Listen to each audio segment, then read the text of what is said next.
Good morning. At least it's morning while I'm recording this. Whenever people will watch it, it might be good evening, good night, good afternoon, stuff like that. This is part 2 of me just discussing and rambling about mental health. The first video was really all about me. But this one, I want to try and incorporate something for anyone watching this to take away from it. I want something for people to take away from this.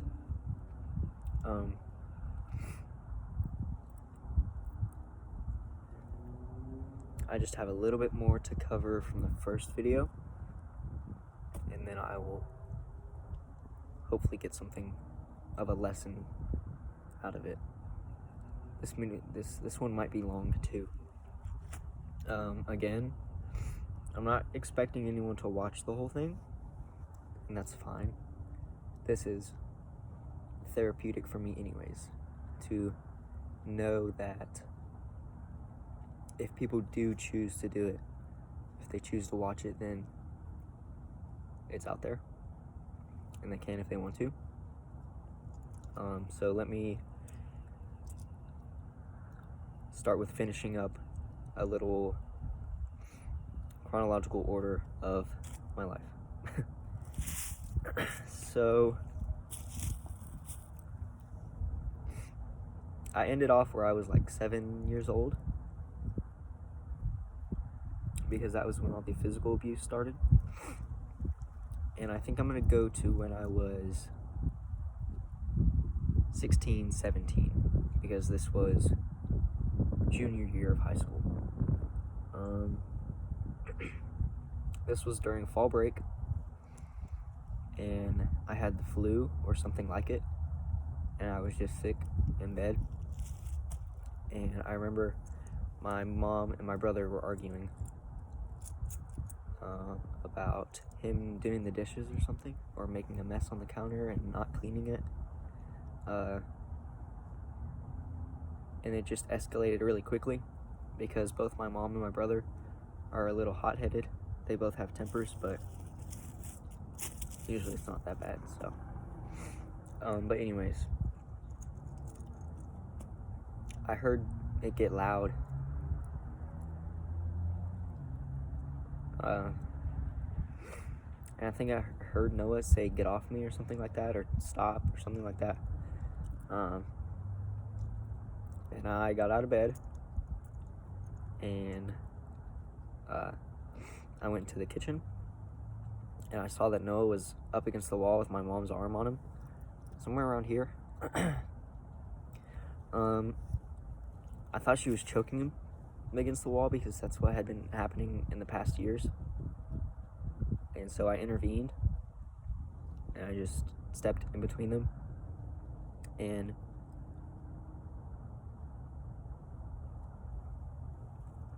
I don't think I put hands on anyone, because I don't think I have ever, but I told her to get her hands off of him, and she didn't. We just bickered back and forth. I was just trying to get everything to stop, and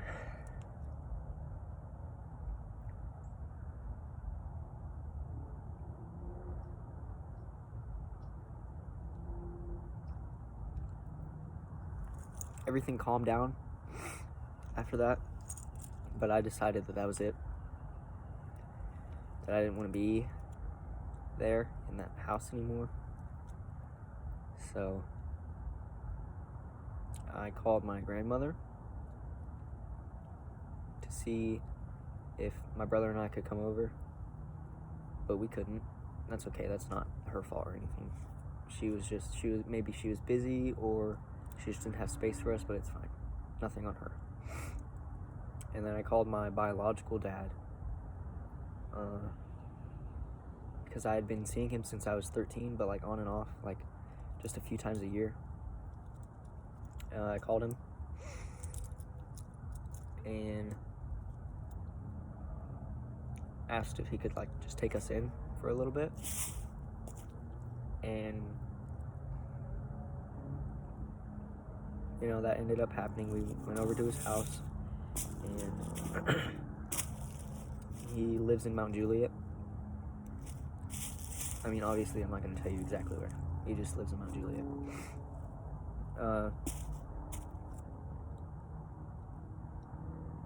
We were there for a few days. I think 4, 5 days. Absolutely a week at the most. But it was only a few days. And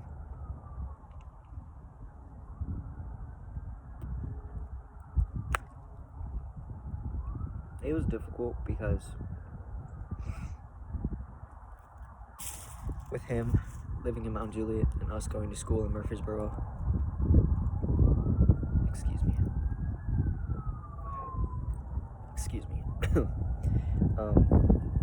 But yeah, with that distance between school and home, we would have to wake up even earlier to get to school on time. Sorry about the sirens.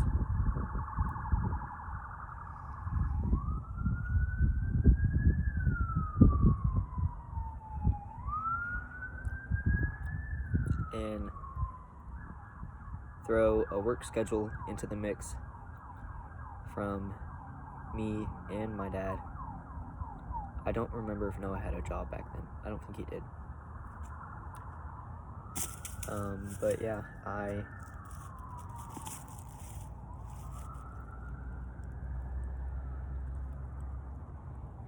don't remember if I still went to work while I was with him.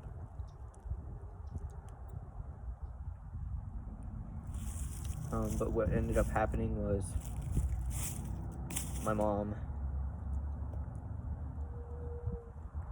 she called the cops. Not necessarily called them,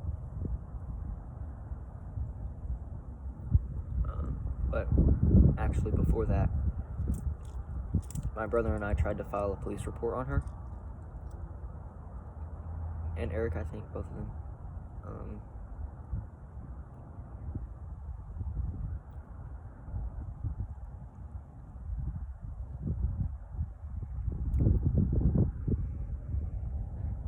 I regret that.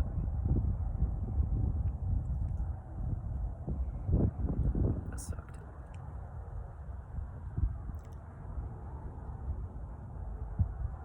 Because it didn't go anywhere. Nothing was ever done about it. I'm not like blaming the police or anything. I mean, it just nothing came out of it, so all it did was ruin our family. But eventually we came back home because my mom threatened legal action. Something along the terms of kidnapping, but I don't necessarily think it was or would have been kidnapping. But yeah, we went home, and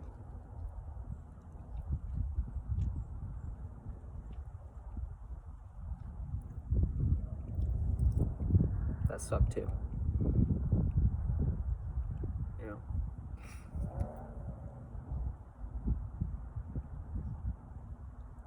running away from home and then having to go back and filing a police report against your parents while you were out and then coming back. It was just so tense at home. It was so depressing. Everyone was depressed. I mean, the thing is with my family, everyone in my household is depressed. My stepdad, my mom, me, and my brother. My sister hasn't lived with us for a while. But yeah, everyone struggles with it. And that was kind of one of the things I touched on in therapy. I talked to my therapist and I was like, sometimes I don't see how therapy can do anything when I just go home to a place that's filled with sadness, where everyone's always depressed. It's kind of counterproductive, you know?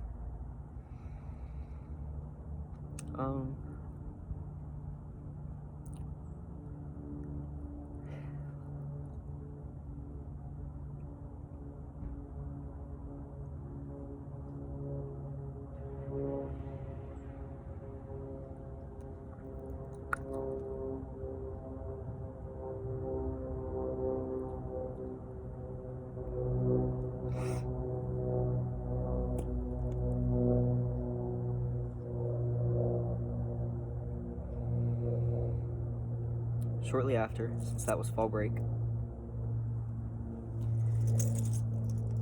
we had multiple family discussions about what had happened and how we ran away and why and all that. Because of us running away, my mom lost all trust in us because she said that she didn't do anything to Noah. Like, what I saw was not what happened. And I can understand that, because I think with what has happened to me, sometimes I twist what I see because I'm just scared. And my brother can't really remember what happened because that's how his brain handles it. He just represses it. But what I do is, ever since it started happening, I hold on to those memories.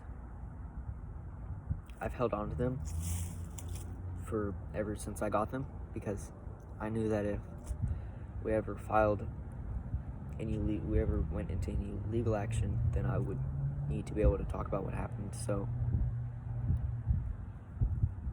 I think, in a way, I gave myself PTSD. I mean, again, I don't have it. I'm not diagnosed with it, just the symptoms. But I held on to them, those memories, instead of repressing them like my brother did.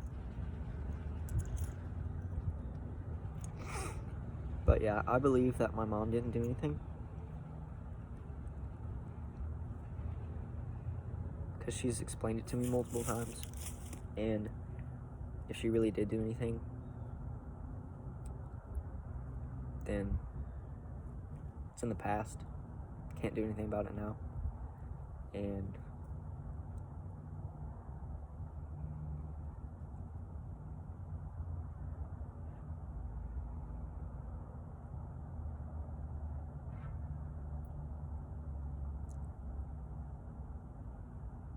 I think I forgive my parents.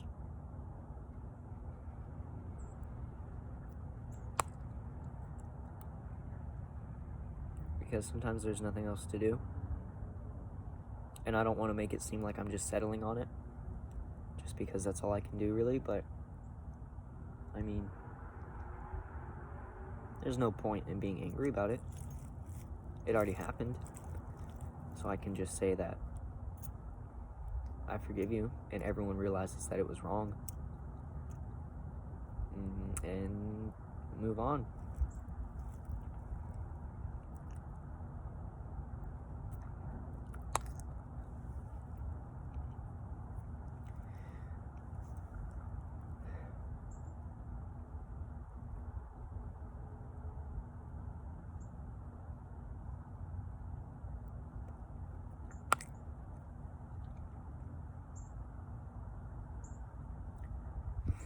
More stuff that had happened after we came back was,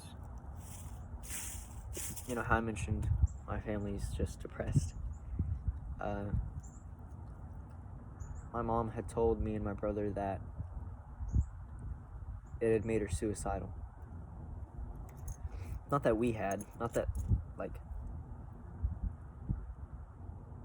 she had kids, so now she's suicidal, nothing like that, but just the course of action we took. And to me, that's really understandable. I get it.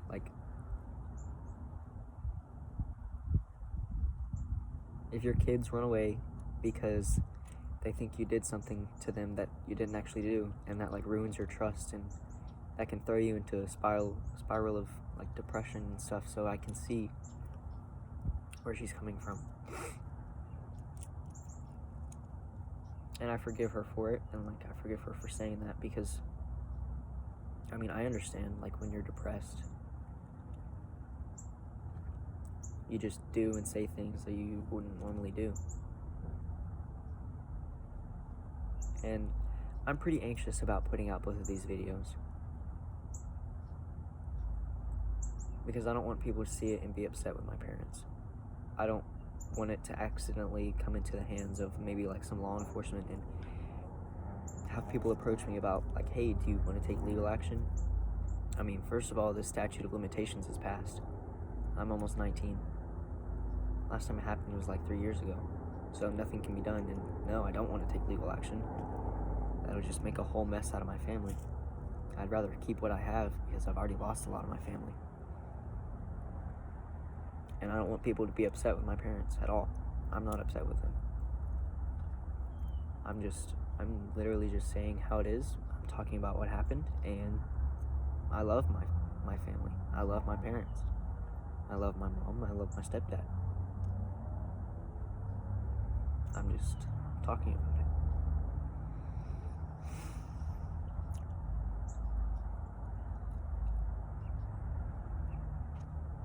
When I first started therapy, I didn't really understand why I was there.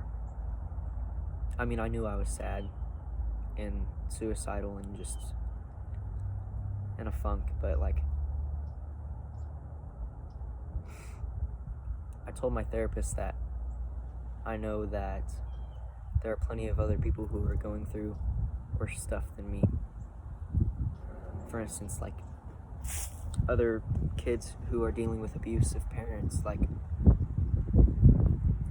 my abuse pales in comparison to that. Like, those kids might be within an inch of their life every day, or just utterly terrified every day.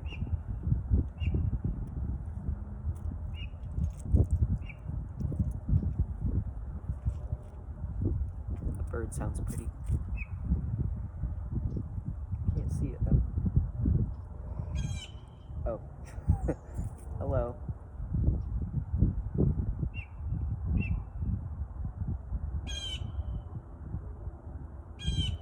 That might be a problem for the video.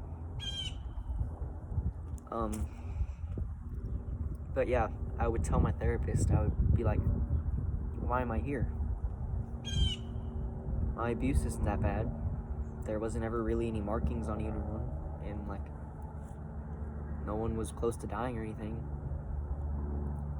And I protected my brother, and I stopped it almost every time, so why am I here? People go through worse than what I went through. And what he told me is that, yes, that's true, but that doesn't make what happened to me any better, right? So I want people to take away, because that was like a coping mechanism for me, to know that there's always someone going through something worse, so I should be happy. So I want people to know that even if people are going through worse things than you, and you know about it firsthand, or you just know for a fact that someone is going through something worse than you, like you might have a home, but you know that there are homeless people out there, like, it doesn't make your problems any better.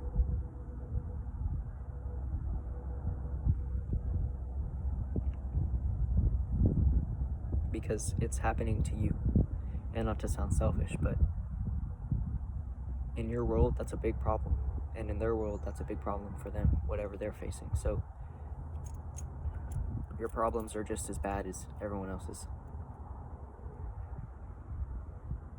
And in knowing that everyone deals with their own stuff, just be kind to people. It's not hard. Just be nice. People need that.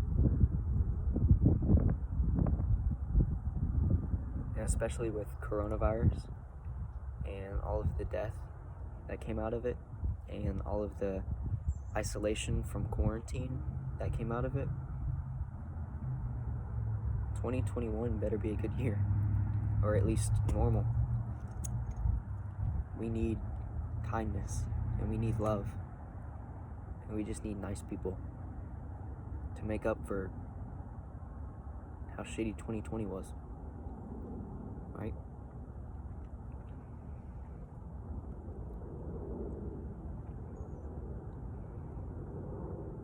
My 2020 was probably like the second worst year of my life. I'd say the other worst year was junior year.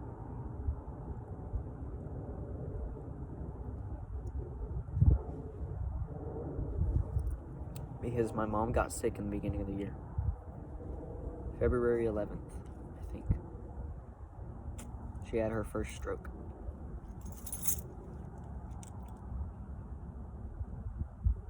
She's had a total of 4 now.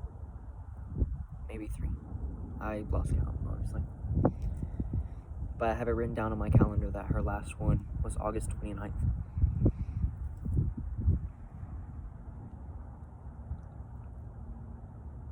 I think she's had 3 total. And it's scary. The first time it happened, I was the only one home. It was me and my mom. And I was about to get ready for work. And my mom woke me up, and I thought I was late for work. But she was standing in my doorway, leaning against it. The whole right side of her body was limp, and she was just crying. And she looked terrified. I was freaking out. I was like, Mom, what's going on? What's wrong? And it was hard for her to talk because like when a stroke happens, it takes over one side of your body. Like you kind of lose control of it. So like her speech was impacted by that. And she was just like, I think I'm having a stroke. And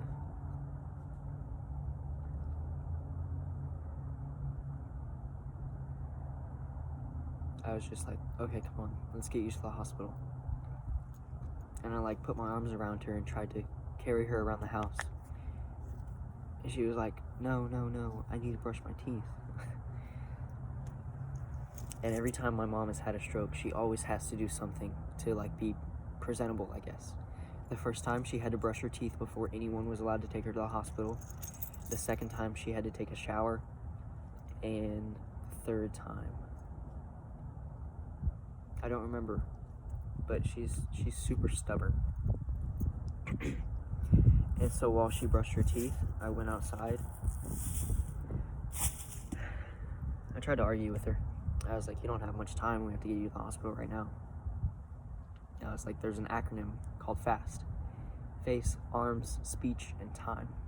To help determine if someone's having a stroke. You look at their face. If one side's droopy, you look at their arms, you have them hold them out. And if the other one can't go up as high, or they think it's really heavy, their speech can be slurred because it's literally like right down the middle. So half of your tongue can be hard to control. And time. I think it's something like 24 hours. I don't really know what it has to do with it. It's like you don't show symptoms for like 24 hours after something actually happens to your brain, or like you have 24 hours after the first symptoms to do something about it before it gets serious, something like that. I was just telling her she doesn't have much time, we have to go, and she was just being stubborn. She's like, I have to brush my teeth. So I went outside and I called out of work, and I like broke down. Excuse me. I keep burping. Excuse me. But the manager at the time when I called out of work was Brandy. And Brandy's my cousin. And she knows my mom personally. So that was a pretty odd phone call. You know, usually when you call out of work for something like family issues, I mean, not to sound harsh, but like, you don't necessarily expect them to care so much. I know that sounds bad, but like, it just makes sense. It's not really their family, so they can be sympathetic about it, but you know what I mean. But Brandy, she was just as worried as I was. She answered the phone, and I was already crying, and I was like, Brandy, I think Mom's dying. She's having a stroke. I'm scared. And she was like, what? What's going on? I was like, yeah, Mom's having a stroke. And I started talking about her symptoms. And I was like, I can't come into work today. I have to take her to the hospital.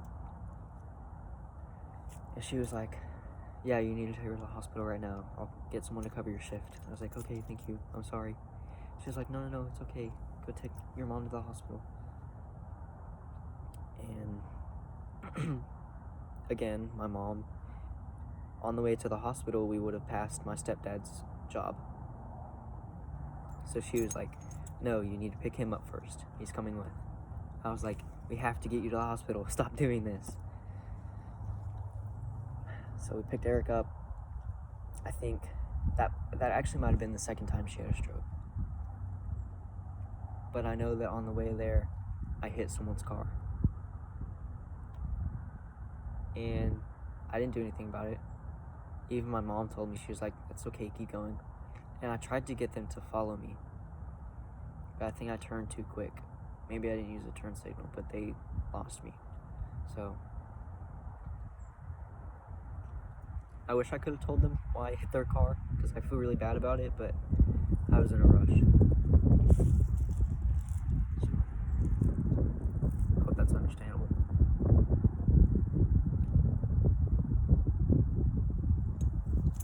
The second time she had a stroke was really bad. She lost her memory. No, she lost her speech a little bit more than she did last time. Her third stroke was the worst.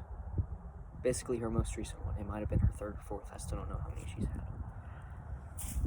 Her most recent one on August 29th was the worst. She lost her memory. Not all of it.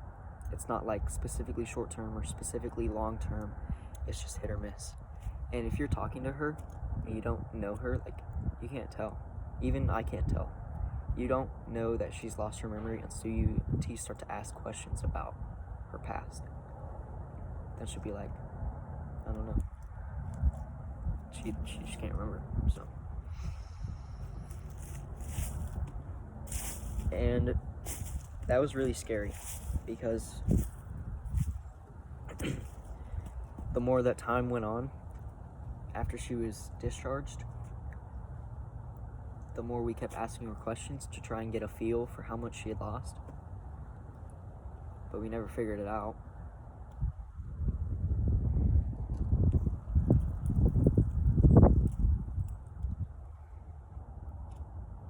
It's like we're in a dark room, and we don't have a light switch to light up the whole room. We just have a candle. So we can only see parts of the room at a time. We don't ever get the big picture. So we don't really know how much memory she's lost. We just know about pieces of it at a time. And we don't know if she'll get it back.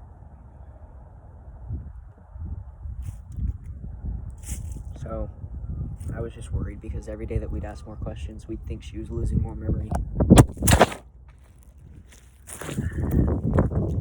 And we weren't sure if she was actually losing more memory or if we were just lighting up more of that room. Does that make sense? So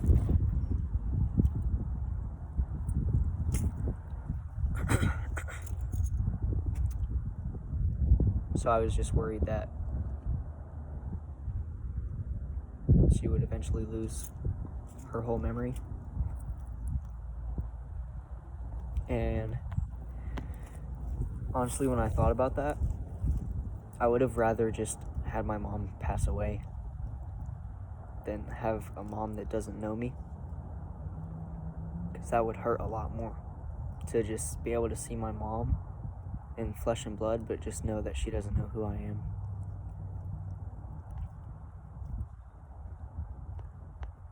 I would rather be content knowing that she passed away, knowing who I was.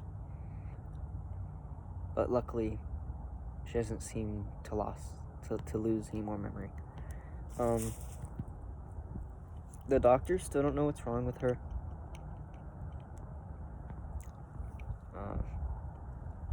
All they know is that it's not a stroke.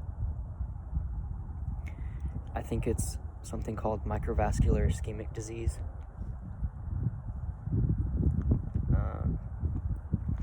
And I just did that because I asked my mom for her medical records, and I read them, and then I looked up diseases that have the same symptoms, and then I cross-referenced the risk factors and her conditions that she has, and it all lined up pretty well, and that's what I'm sticking with. And that's what I do with my life.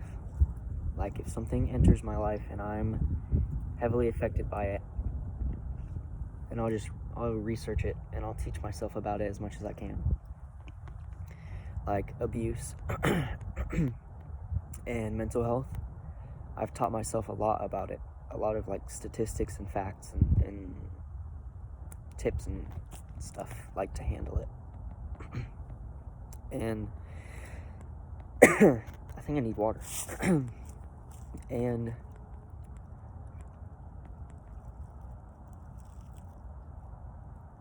I think I do that to try and make myself comfortable so I can know more about what's going on in my life and like what's affecting me. And I've done that my whole life. Like I'm just someone who likes to learn, and I like to know as much as possible. And sometimes it makes me feel a little controlling. And I try not to be like that, but sometimes I just feel like I really have to know something.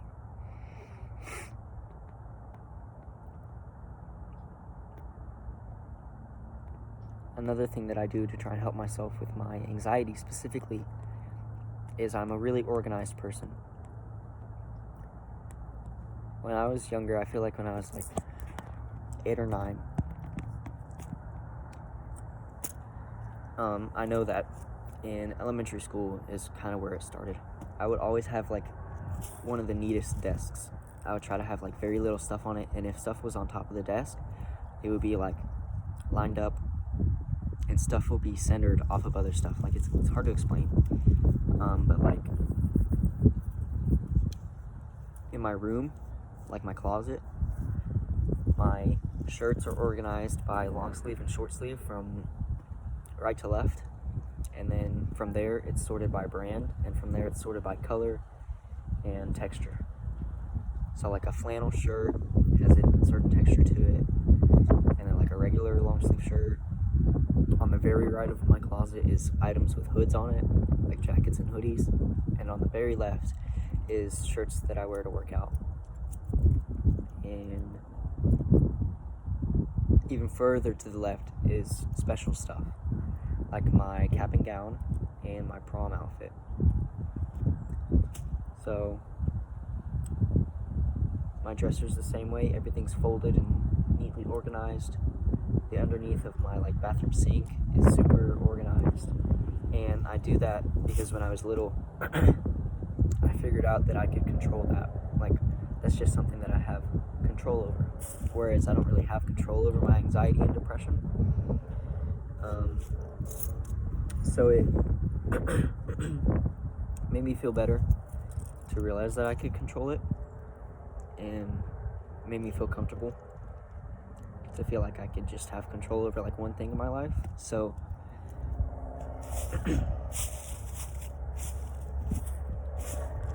my whole life I've just been pretty organized.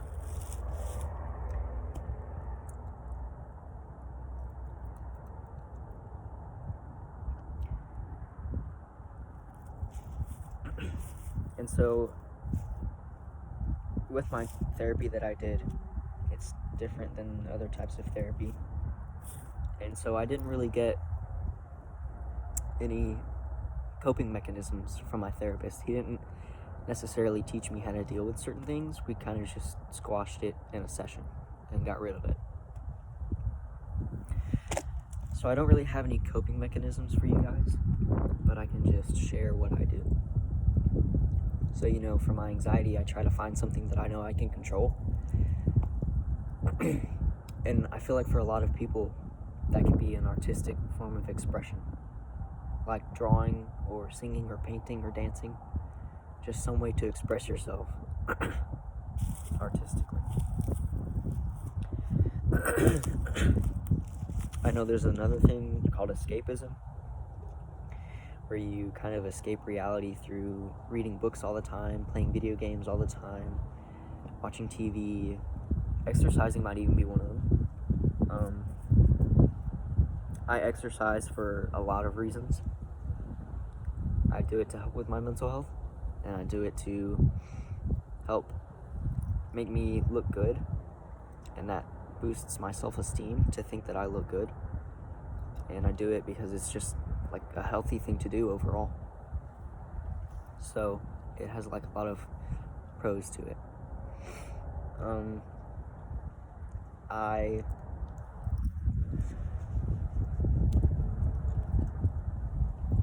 I've come to terms with the fact that I'm gonna be depressed and anxious.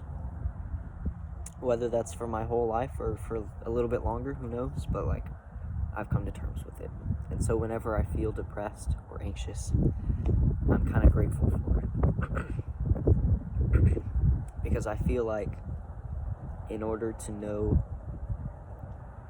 what happiness feels like, you have to be sad sometimes. So that way you can know that, like, oh, right now I'm happy. This is really good. So I can enjoy it. I can enjoy the moment that I'm happy instead of taking it for granted. Does that make sense? So I just understand that this sadness and this like feeling like shit is just an emotion that will pass. Even if it takes a long time to pass, I know that I'll feel happier eventually. And I know that this happiness will pass and I'll go back to being sad at some point. And that is just part of life. There are going to be things that make you sad, and there are going to be things that make you happy and angry and stressed, and you just kind of have to come to terms with it and realize that it's part of life. And if you always fight it, you're going to be exhausted, and if you welcome it with open arms, you might feel a little better.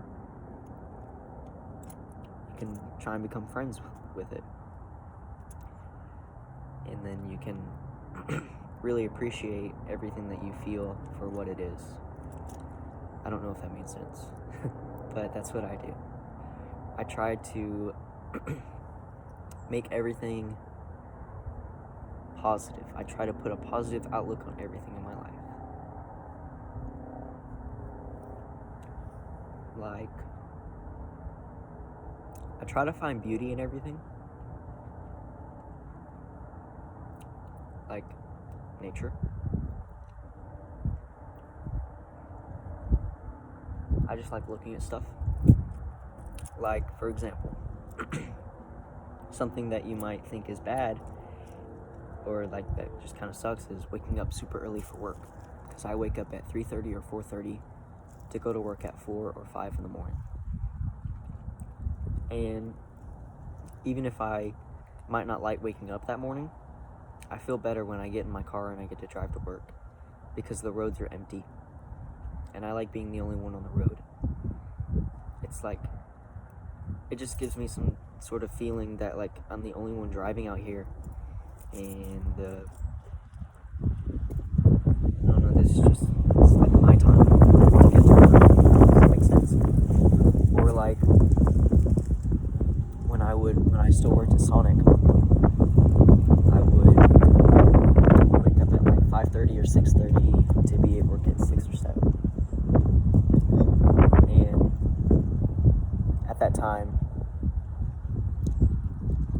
I would be awake with the sun instead of being awake before the sun. And so when I would drive to work, I would get to watch the sunrise. And I thought that was really pretty. And I would just get to see all the fog and all the birds flying around that morning while I was driving to work. And I don't know, I just try to find beauty in everything. And when it gets cold, I think the frost is pretty on the grass. It's really icy, obviously, and it's sparkly, and I think it's really pretty. So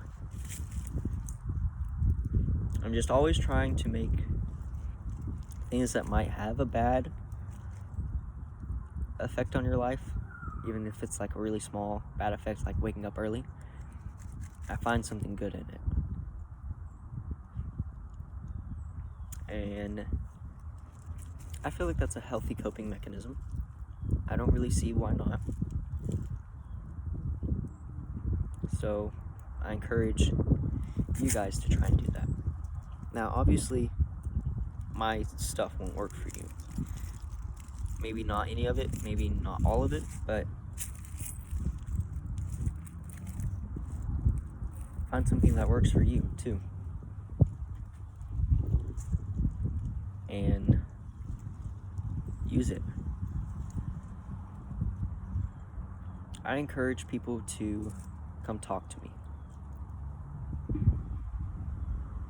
about anything. I want to be there for people all the time. So I always encourage people to reach out to me if they need any help with anything. And I've had a few people do that. And I like the feeling that it gives me to help people. And I would like to be like a philanthropist, but that means I need money, and I don't have money. A philanthropist is just someone that donates huge amounts of money to charity, like like Batman. Bill Gates, Jeff Bezos, I think he donates plenty of money. I don't really know. I know his wife, like when they split up and she got like half of his money or something like that, it was either 2019 or 2020 where she donated $4 billion to charities and stuff like that. So without money, I just try and be a nice person. I think it's called altruism, where I try to look out for other people, and it makes me feel good to do that. So there's nothing bad about it. It makes me feel good. It gives me a sort of purpose in life.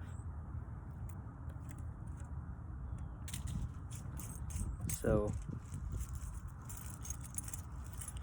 try and find plenty of things that make you happy and hold on to it, because it'll get better. It might take a long time and it might take some effort, but it'll always get better. And there are always people out there who care about you. I know it might not feel like it because I've been there, but there's plenty of people out there that care about you.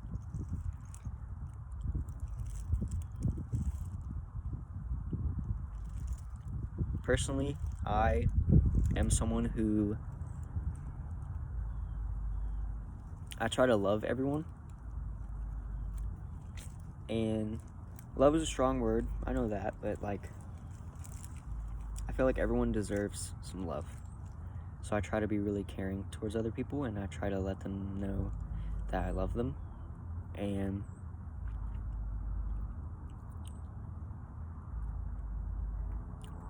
I love all my friends and all my family.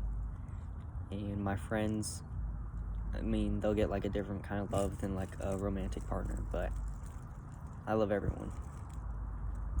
And I try to let people know that, so that way they know that there's someone that loves them and cares for them. So I feel like I could wrap this up. I'm not really drawing on anything else to talk about, so I think I could wrap this up.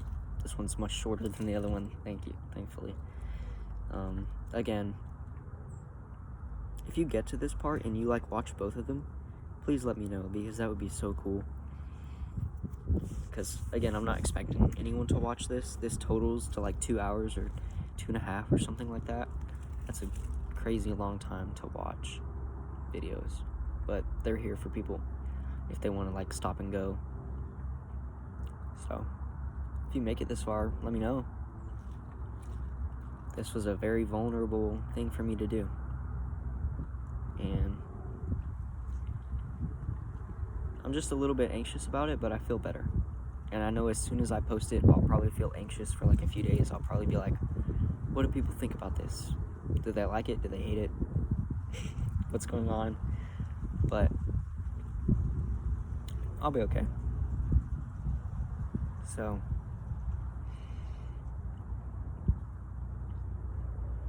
stay positive. Find some beauty in life. Learn to love that you're alive. And know that people care for you. Because I care for you and I love you. And I'm glad that you're alive. That's it. Bye.